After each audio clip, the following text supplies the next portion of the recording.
Hello everyone, welcome back to our classes. आप सभी का हमारे क्लास में स्वागत है। तो बच्चों, how are all of you? आप सभी कैसे हैं? और मैथ्स का क्लास आप सभी कैसे कर रहे होंगे, बताइए सभी। कमेंट में आप सब ज़रूर लिखिएगा कि आप सभी को क्लासेस कैसा लग रहा है, और अगर किसी भी टॉपिक पर कोई प्रॉब्लम हो रहा हो तो कमेंट में लिखिएगा, तभी मुझे पता चलेगा कि किसको किस जगह में प्रॉब्लम है। तो वीडियो आप जैसे देख रहे हैं, आपको जो भी लिखना होगा कमेंट में आप लिखिएगा, जो भी टॉपिक रिलेटेड जो भी आपको अगर कुछ क्वेश्चन होगा तो आप लिखिएगा। और ये जो भी क्लासेस हैं अपने फ्रेंड्स के साथ शेयर कर दिया कीजिए। और चलिए आज का हम कॉन्सेप्ट स्टार्ट करते हैं हमारा डेसिमल चैप्टर से, ascending and descending order. Ascending and descending तो आप सभी ने समझ ही लिया होगा कि क्या मीनिंग है। असेंडिंग मतलब from smaller to bigger and descending means from bigger to smaller. Ascending का मतलब है छोटा से बड़ा में जाना, और डिसेंडिंग का मतलब है बड़ा से छोटा में आना। तो ये तो हमने लार्ज नंबर में, फ्रैक्शन में, ये सभी में हम सीखा है। तो अभी हमें डेसिमल चैप्टर में भी असेंडिंग ऑर्डर और डिसेंडिंग ऑर्डर समझना है और उसका सम्स करना है।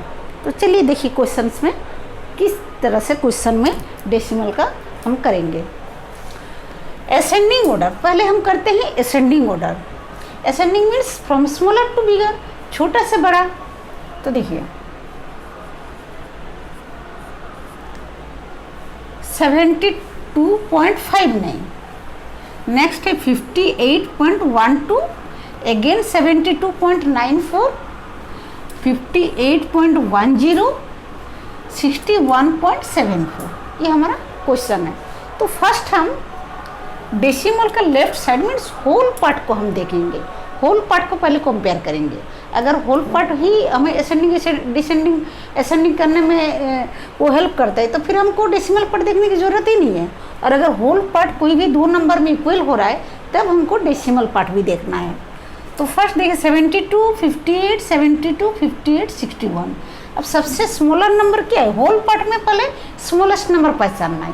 होल पार्ट में स्मॉलेस्ट नंबर को पहचानना है।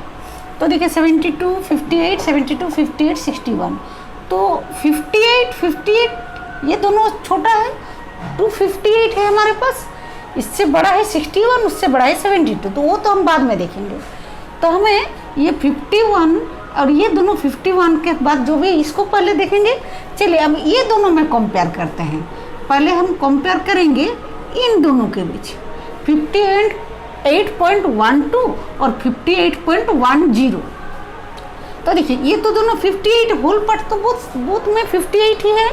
अब इसके बाद टेंस में यहाँ 1 है, टेंस में यहाँ 1 है, ये भी इक्वल है। हंड्रेड्स में यहाँ 2 है और हंड्रेड्स में यहाँ 0 है। अब बताइए कौन सा स्मॉलेस्ट नंबर हो गया?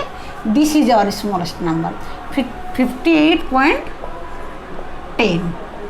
ओके, नेक्स्ट क्या हो जाएगा? उसके बाद तो यही आएगा 58.12। ओके, 58 दोनों तो कंप्लीट। नेक्स्ट है 61, 72, 72। तो 72 से 61 तो छोटा है, तो पहले हम 61 लिख लेंगे। और इसमें हमें डेसिमल पार्ट को देखने की भी ज़रूरत नहीं है क्योंकि 61 तो और है नहीं। अब नेक्स्ट बच रहा है 72 एंड 72। तब देखिए ये दोनों 72 में तो ये दोनों इक्वल है, होल पार्ट इक्वल है। तो टेंस में है 5 है और टेंस में 9 है। तो बताइए कौन सा स्मॉलर होगा? दिस इज आवर स्मॉलर, 72.59, और सबसे बिगेस्ट होगा 72.94। तो ये हमारा आंसर हो रहा है। इसमें देखिए 84.13, 31.16, 84, 31, 65.74, 65.48 एंड 31.75। ये हमारा क्वेश्चन है। तो अभी हमें सबसे स्मॉलेस्ट नंबर देखना है। तो स्मॉलेस्ट नंबर में देखिए 31, 31, 31, तीन जगह में 31 है, तीन जगह में 31 है। तो इन 31 में सबसे छोटा क्या है, यही अभी हमें पहचानना होगा।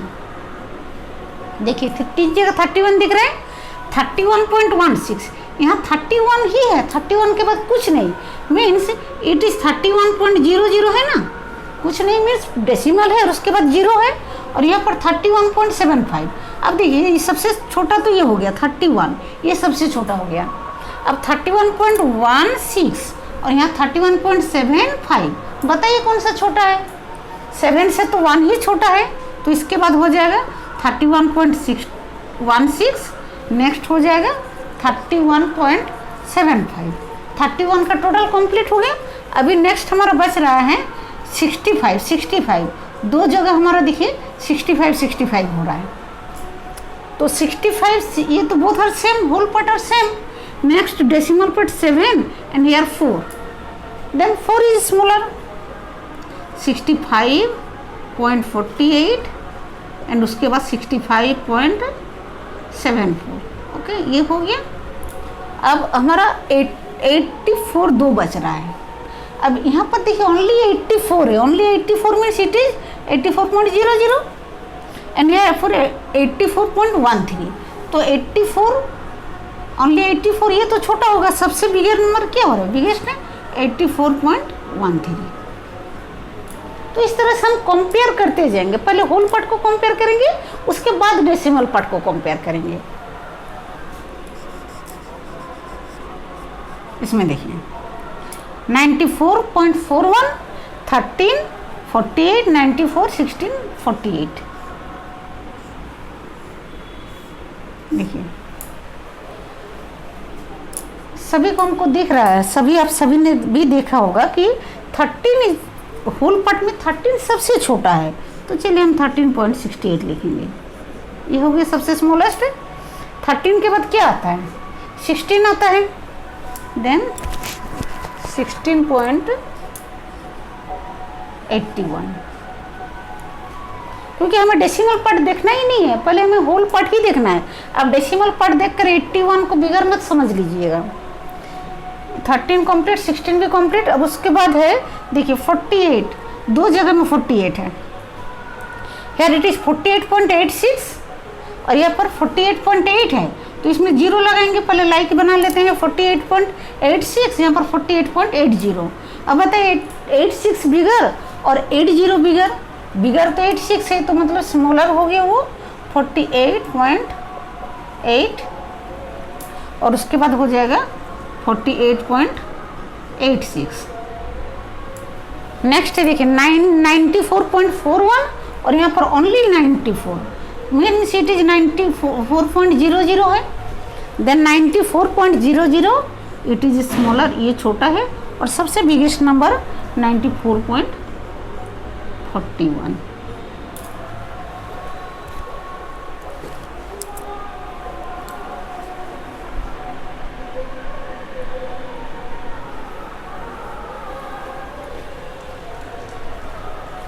चलिए अब हम नेक्स्ट डिसेंडिंग ऑर्डर समझेंगे।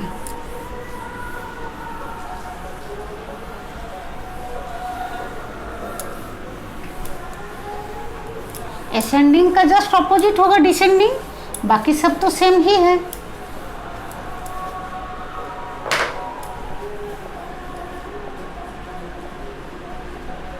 डिसेंडिंग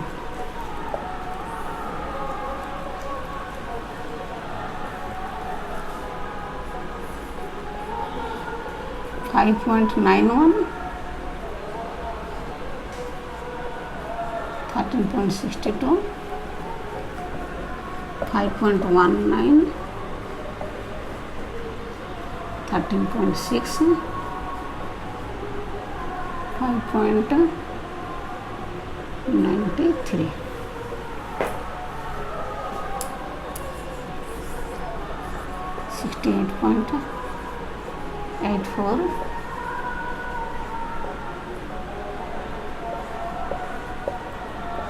95.4,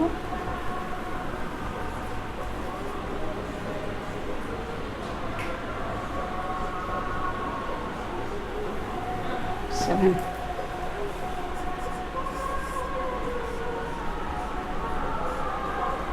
43.74, 76.13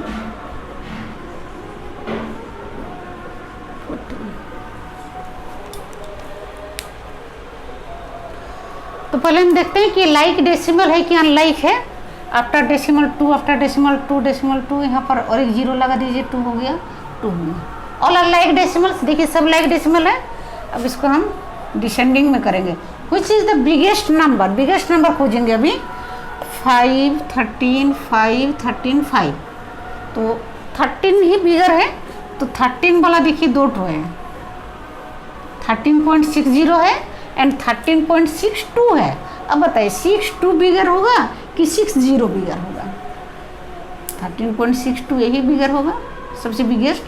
देन 13.60, देन देखिए 5 3 जगह में है, 5 ऑल आर इक्वल। अब इसका डेसिमल पार्ट 911993, देन 93 ही बिगर है, 5.93, 5.91, 5.19।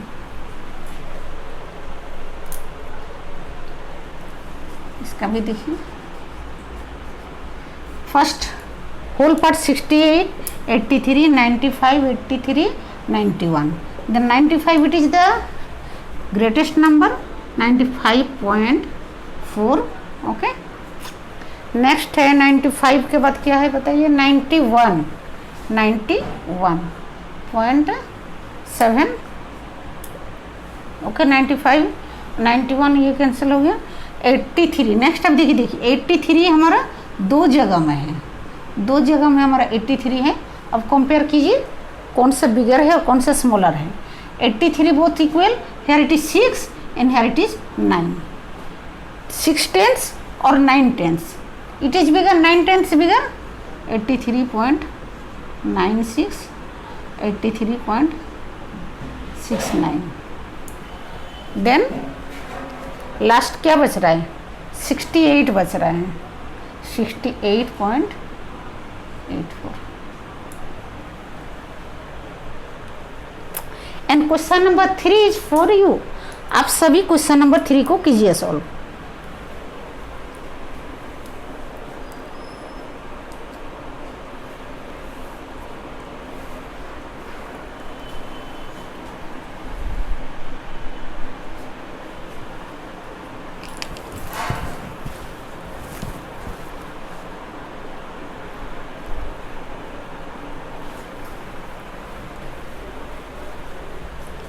तो ओके, सॉल्व हो गया होगा सभी का।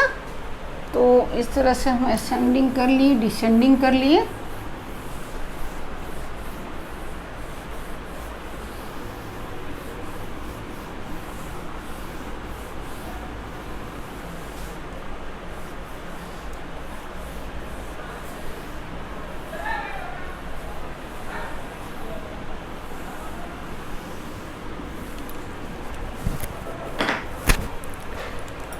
स्टूडेंट्स, अब मैं आप सभी से कुछ कहना चाहती हूँ। हम सभी मैथ्स क्लास को तो रेगुलर कर रहे हैं और मैं सोचती हूँ कि मैं अपना पूरी कोशिश कर रही हूँ कि आप सभी को अच्छा से समझाऊँ। हाँ, लेकिन आप सभी को भी मेहनत करना पड़ेगा। आप सभी को भी कोशिश करनी होगी कि जो भी मैं बता रही हूँ वो सब आप सही से समझें और समय दें। सबसे बड़ी चीज़ है कि आपको अपने सब्जेक्ट पर समय देना है। समय दीजिएगा तभी आप समझेंगे। ऐसा नहीं कि बस 20 मिनट 25 मिनट अभी बस मेरे साथ सब कर लिए और बाद में आप रिवाइज नहीं करेंगे। बाद में रिवीजन तो करना पड़ेगा। बिना रिवीजन का देखिए मैथ्स तो नहीं बनने वाला है। रिवीजन करेंगे, हर एक चैप्टर को आपको 2 टाइम्स 3 टाइम्स रिवीजन करना है, तभी जाकर आपको उस पर पूरा कॉन्सेप्ट सही बैठेगा। क्योंकि मैथ्स देखिए, चाहे मैथ्स हो या कोई भी सब्जेक्ट हो, कि हम बस एक बार कर लिए सीख गए, ऐसा कोई नहीं सीखता है। चाहे किसी भी क्लास का स्टूडेंट हो, और सिर्फ स्टूडेंट ही नहीं, किसी को भी अगर कुछ सीखना है तो उसके लिए रेगुलर प्रैक्टिस तो करना पड़ेगा। एक दिन की बस आज हम सीख गए, लेकिन अगर हम इसको रिवाइज नहीं करेंगे तो ये भूल जाएंगे। अब जैसे हम लोग डेसिमल चैप्टर में आ गए हैं, इससे पहले हमने लार्ज नंबर्स, आपका factor and multiple, Roman numbers, fractions, बहुत सारे क्लासेस हमने किया है। आप लोग अभी अगर वो सब क्लास रिवाइज नहीं कर रहे होंगे तो मुझे तो लगता है कि आप सभी वो क्लासेस भूल जाएंगे एकदम। ये तो श्योर है। जो स्टूडेंट्स रिवीजन कर रहे होंगे वो सब समझेंगे कि नहीं हम नहीं भूलेंगे, क्योंकि वो रिवाइज कर रहे हैं। और अगर आप में से कोई ऐसे हैं जो कि रिवाइज नहीं कर रहे हैं, बस वो क्लास कर लिए, कॉपी भर लिए, हो गया, सोचे कि सीख गए, नहीं, आप गलत हैं। आपको रेगुलर प्रैक्टिस करना होगा। जैसे अभी हम डेसिमल कर रहे हैं तो डेसिमल के साथ साथ अब अभी एक्स्ट्रा टाइम में अपना लार्ज नंबर भी रिवाइज कीजिए, अपना फैक्टर एंड मल्टीपल भी रिवाइज कीजिए। हर दिन 15 मिनट्स, एवरी डे 15 मिनट्स अपने रिवीजन पर आप अपना टाइम दीजिए। मैं आपको एक थ्योरी बताती हूँ कि रिवाइज कैसे करना है। देखिए बोर्ड पर ध्यान दीजिए। जैसे हमने फर्स्ट चैप्टर किया ना लार्ज नंबर, हम लार्ज नंबर किए फर्स्ट चैप्टर, सेकंड हम किए रोमन नंबर किए हैं सेकंड में, थर्ड में हम किए हैं factor and multiple, factor multiple भी हमारा हो चुका है। नंबर 4 हम किए हैं फ्रैक्शन। ये सभी क्लास आप सभी मेरे साथ कर लिए हैं। तो ये 4 क्लासेस जो हो चुका है, आप अपने एक टाइम टेबल रेगुलर बनाइए। क्योंकि देखिए रिवीजन का क्या प्रोसेस है, जैसे सोचिए ये कुछ भी वर्क है जो आज किए हैं, ये कुछ भी वर्क है, ये एक वर्क है जो कि आपने आज किया है, और कल भी एक वर्क करेंगे, कल भी एक वर्क करेंगे। लेकिन कल आप ये वर्क तो करेंगे, लेकिन इसको भी रिवाइज करना पड़ेगा। ये जो आज वाला वर्क है ये कल आपको रिवाइज करना पड़ेगा, तब जाकर ये हमारा परमानेंट मेमोरी में सेव होता है। फिर सोचिए ये फर्स्ट डे का वर्क है, ये सेकेंड डे का वर्क है, ये थर्ड डे का वर्क है। तो जब आप सेकेंड डे वर्क करेंगे उससे पहले थोड़ा आपको फर्स्ट डे वाला वर्क रिवाइज करना होगा। फिर जब आप थर्ड डे का वर्क करेंगे तब आपको उस दिन भी ये फर्स्ट चैप्टर पहले थोड़ा रिवाइज करना पड़ेगा, और उसके बाद सेकंड चैप्टर भी रिवाइज करना पड़ेगा। ये रिवीजन का प्रोसेस है। फर्स्ट चैप्टर बस एक दिन रिवीजन से नहीं होगा, आपको थर्ड डे में भी फर्स्ट चैप्टर को रिवाइज करना होगा। फिर सोचिए आप फोर्थ डे का क्लास कर रहे हैं, तो फोर्थ डे से जब आप क्लास करेंगे तब आप फर्स्ट चैप्टर 2 दिन आप रिवाइज कर लिए। फर्स्ट चैप्टर देखिए कितना दिन, 2 दिन रिवीजन किए हैं, तो दो दिन में अगर आप यहाँ अच्छा से समझें तो 2 दिन में आई थिंक फिर से रिवीजन कर लिए हैं। तो और फोर्थ डे में फर्स्ट को करने की ज़रूरत नहीं पड़ेगी, बट सेकंड को करने की ज़रूरत पड़ेगी। सेकंड को देखिए यहाँ पर भी रिवीजन करेंगे और यहाँ पर भी रिवीजन है। मतलब एक दिन का क्लास को आपको 2 दिन रिवीजन करना पड़ेगा, एक दिन का क्लास को 2 दिन रिवीजन। ये लाइन मेरा समझ लीजिए। आज जो क्लास कर रहे हैं इसको आपको कल भी रिवाइज करना होगा और परसों भी रिवाइज करना होगा। ये रिवीजन का प्रोसेस है। फिर आपका 5th डे का क्लास होगा, 5th डे में फिर से आपको सेकंड का करने की ज़रूरत नहीं है, आपको तब ये 3 का रिवीजन होगा यहाँ 4 में, और 3 का रिवीजन 4th डे में भी करेंगे, 5 डे में भी करेंगे। मतलब एवरी डे का वर्क आपको 2 डेज तक रिवीजन करना पड़ेगा।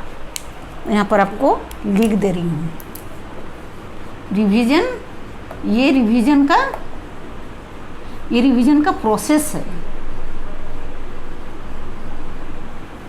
It is your revision process. और ये प्रोसेस आप अभी से फॉलो करना शुरू कीजिए, जिससे कि आप जब हायर क्लासेस में जाएंगे तभी आपको इसी प्रोसेस में रिवीजन करना। हमारा जो ब्रेन है, हमारा जो माइंड का सिस्टम है, ये जैसे आज के करेंगे, आज जो भी हम पढ़ें कल फिर से पढ़ेंगे, परसों फिर से पढ़ेंगे, तो अपने आप वो आपका परमानेंट मेमोरी में सेव होते जाएगा।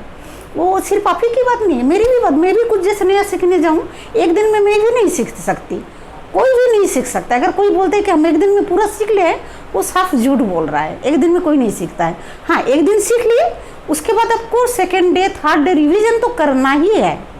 जैसे आप लोग क्रिकेट देखते होंगे, क्रिकेट में जो प्रैक्टिस मैच सुने होंगे ना, प्रैक्टिस मैच क्या है?